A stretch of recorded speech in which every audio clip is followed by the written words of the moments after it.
Salamlayıram hər bir kəsi. Bir ilk onlayn tədris mərkəzinin fizika müəllimi Məmmədov Mehroş, fizika fənni üzrə uşaqlara sadə şəkildə mənimsəmə və bütün test tapşırıqlarının izahatı və bütün verilən sualların hamısının izahatı barədə mən şagirdlərin ən çox problemli olan mövzularından biri kütlə və çəki barəsində. Çox şagird bunu qarışdırır ki, kütle ilə çəki eynidir. Əslində bunlar eyni deyil. Tamamilə bir-birindən fərqli olan bir kəmiyyətlərdir. Kütlə skalyar, amma çəki isə vektorial kəmiyyətdir. Çəkinin tərifindən də göründüyü kimi çəki dayağa və askıya təsir edən təsir qüvvəsidir. Yəni, çəki dedikdə artıq qüvvədən söhbət edir. Ona görə P bərabərdir çəki M, J düsturu ilə hesablanır və vektorial kəmiyyətdir. Amma kütlə isə skalyar kəmiyyətdir. Yəni, kütlənin vahidi kiloqram, çəkinin vahidi isə Newton qəbul olunmuşdur. Vahidlərindən də göründüyü kimi, bunlar bir-birindən fərqli bir kəmiyyətlərdir. Burada bir də sual yaranır. Bəs ağırlıq qüvvəsi də F bərabər daxil mg olur. Bəs bunların fərqi nədir görən çəki ilə ağırlıq qüvvəsinin?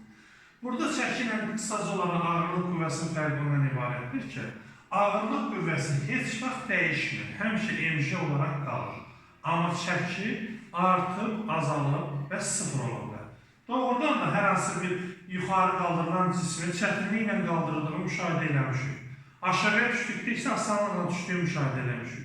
Deməli, yuxarıya qalxdıqca bu çətinliyi ilə niyə qalxır? Nə üçün çətinliyi ilə qaldıra bilir? Çünki yuxarı qalxdıqca cismin çəkisi artır. Təbii ki, müəyyən tərcihlə hərəkət edən cismin çəkisi M vurulsun, J plus A üstürü ilə hesablanır. Aşağıya doğru getdikdə isə P bərabərdir M vurulsun, J minus A üstürü ilə hesablanır.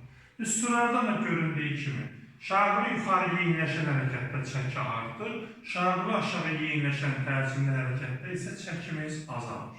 Amma ağırlıq qüvvəsi heç vaxt dəyişmir, demişik.